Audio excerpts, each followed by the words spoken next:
Welcome to Property Quorum.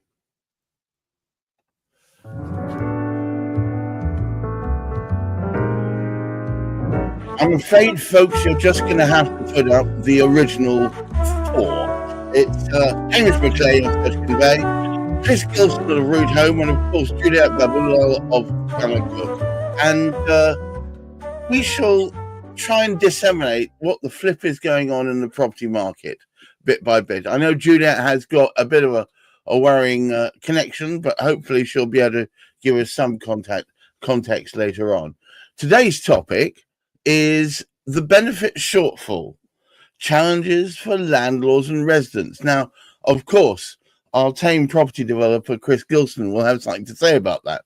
But first of all, as is traditional, Hamish, would you start us off? I was just refreshing myself. You may have noticed. Good morning to you all. Yes, it's a topic that we probably haven't aired previously in terms of what we've been discussing, but it does have an impact on basically what is going on with property. And there's so much, of course, that is involved around the whole property sector that is out of control at this particular moment in time. And all of it will create an impact. And this particular aspect is probably going to be one of the most damaging things, which is underlying much of what's going on. And it's very little spoken about. And it was an observation that Chris made a week or so ago on one of the announcements about this significant gap. Many people who are suffering as a consequence of the, if you like, the price hike, the cost of living, and all these particular sort of things, are finding themselves in a more and more sort of challenging predicament. And one of those aspects relates very, very much to what they're paying out for their accommodation, what they're paying out for their rent, what they're paying out for their mortgage or whatever. And what we've actually found is the large number of people within society, they are supported. I say a large number. I don't know exactly what the numbers are, but the government does make an allowance and will create an amount of money which they will give as a benefit to householders who have to go for private rent. Now, unfortunately, the gap, although it got closer last year in 2024, and it was a good time for many aspects of the situation, it's rather lost it again now. So we've got this massive, great gap. So people are struggling to actually survive on the income they're receiving alongside the government benefit, which is causing several different sort of aspects. It's putting pressure on landlords because landlords have to cover their costs. They can't afford to lose money on properties any more than their tenants, in many, many instances, can afford to pay for the property.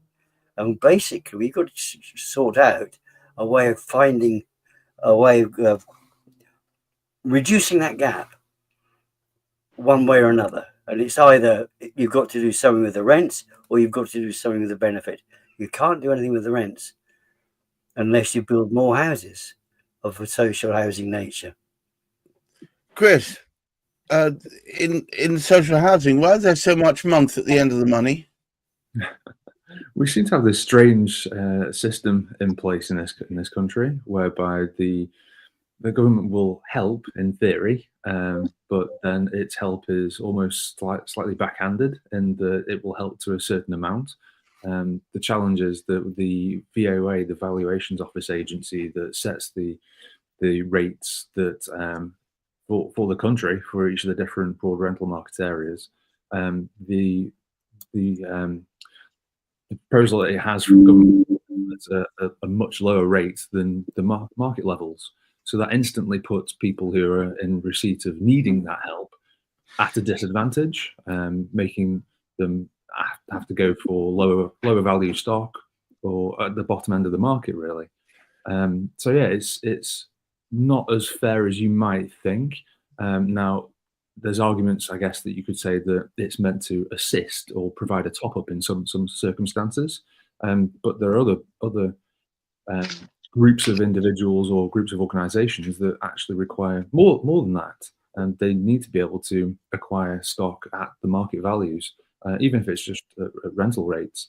And if they're not able to do that, it has a knock-on effect for the types of service users they can or can't help.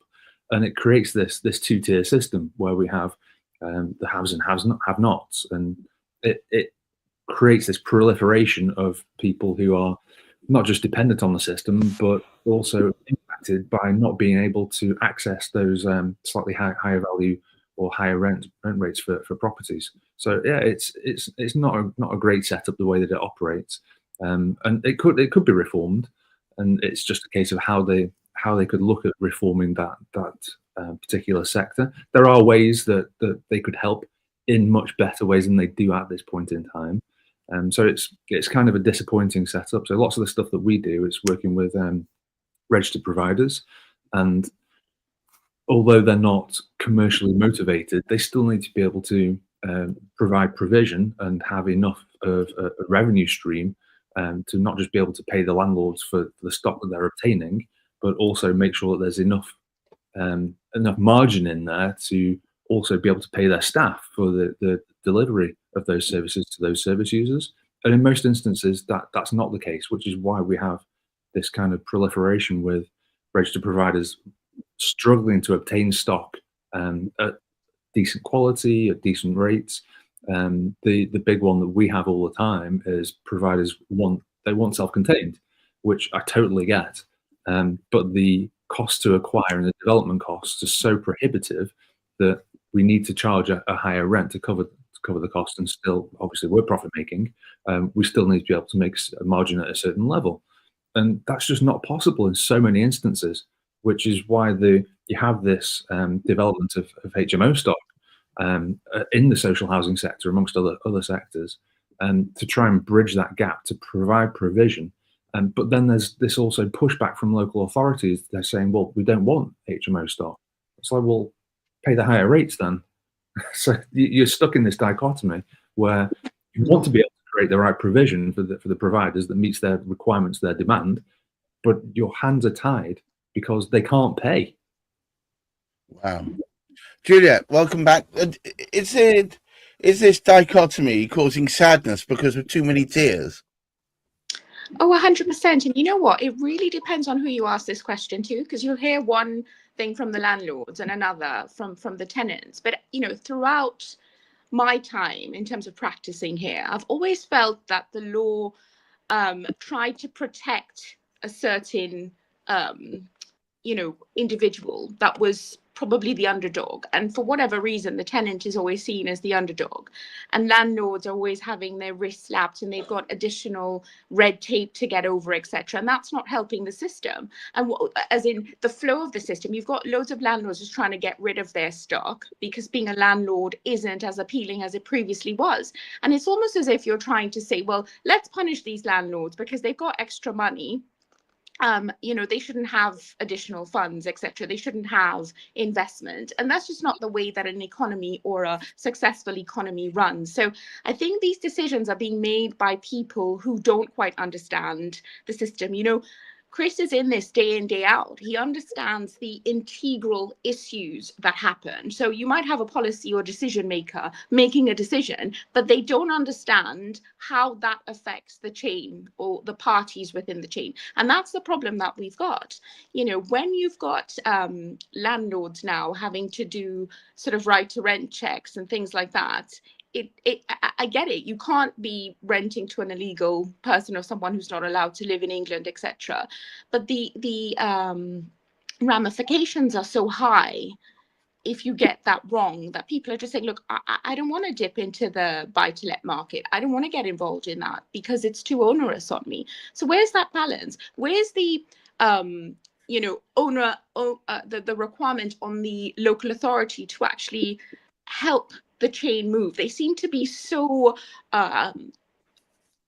bent on being prohibitive that it creates a real problem in this sort of landlord and tenant market. So where is that balance? Where does that come from? And it's all good and well to say it, but it's all about implementation and getting the policy makers to put the right checks and balances in place. And at the moment, that's really, really lacking.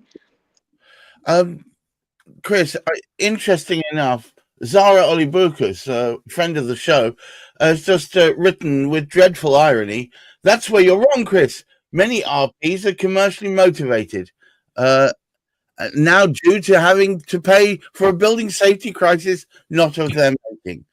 I love it how we can shoehorn two concepts into one. What's your response?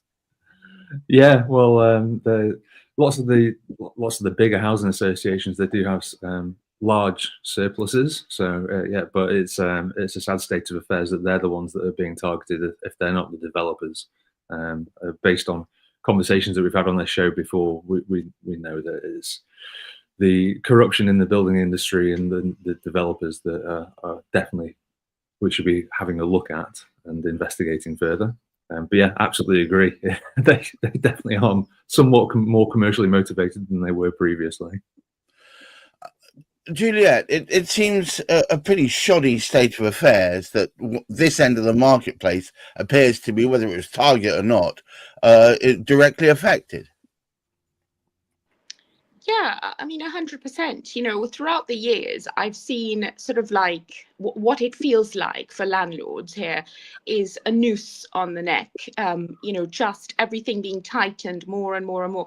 Not only do they have, you know, further taxes to pay because you don't get certain reliefs. If you've got a mortgage on your property, you can't claim that when you're paying your self-assessment, you can't claim a reduction of that self-assessment because you're paying that mortgage. That's no longer there. You've got all these checks and balances in relation to tenants. You know, so I just think it's completely disproportionate. And what's happening is you've got you know, sort of like a stilting in the rental market. And if the rental market dissipates or reduces, you know, it's not going to help the economy at all. So that's where I think, you know, change is needed. Hamish, in the time that you've seen the rental market contract, expand, contract again, do we have a clear way through this? Unfortunately, there are too many confusing elements, and some contradict others. I mean, and I haven't actually fully digested a lot of the information. There's news coming through on a day-to-day basis. And one of the things that came out this morning, this was in one of the housing papers, the net cost of council's expenditure on bed and breakfast, hostels, and nightly paid accommodation in England increased by 400%. Between 2018 and 2024. Now, going back to what Juliet was sort of saying there, that so much of what is meant to be happening relative to social housing should be coming from the local councils to support what is actually going on. Now, if their amounts that they're paying out for temporary accommodation, when you look at the proportion of children in temporary accommodation now, it's absolutely sort of appalling. What does that do to their schooling? They really are in a very, very difficult position. But everybody's trapped. The councils are too busy paying money for that. There's the situation going on because what the building industry itself created in terms of cutting corners and therefore having to remediate. So loads and loads of funds are required. And then you've then got the imposition on the poor old landlord. I say poor old, there could be some young landlords. But the landlord generally, that their costs are actually sort of going up. Then you look at the work that Juliet does, because she works an awful lot with the lenders, and she sees a massive cost now of what needs to be put aside to create a development. So altogether, we've got a massive, great tangle there, and it's a monetary type one, but it is we have created it over time. It's not something that happened. It didn't just happen to coincide with our new government arriving, but our new government arriving, trying to change so many things at the same time, I think is having, at the moment, it appears to be a negative impact. I could be wrong, but I actually doubt it. I think there is too much at the moment. Somebody needs to step in within that government and say, right, let's have a big focus. Let's get this sorted first, because you can't sort everything at the same time. Well, Never was a true word spoken in jest. You cannot sort everything at the same time, and it's foolhardy to attempt to do so. You pull too many knobs and twist too many buttons or whatever it is, and the net effect is it all falls apart. And the problem is, I think the latest incarnation of our sweet government has come in trying to be like a new broom to sweep clean, and the net effect is still mass confusion. Thank you once again to all of our stalwarts of the property quorum. Thank you once again, Judah Babulo of Gunner Cook, Chris Gilson of Root Home, and of course, Hamish McClay of Search Convey. And to all of you watching, try and hold your mettle. I'm hoping for sweeter climbs ahead. But until next week, I wish you all well. Try and keep your feet on the ground, reaching for the stars, and look after that mental health. Bye-bye now.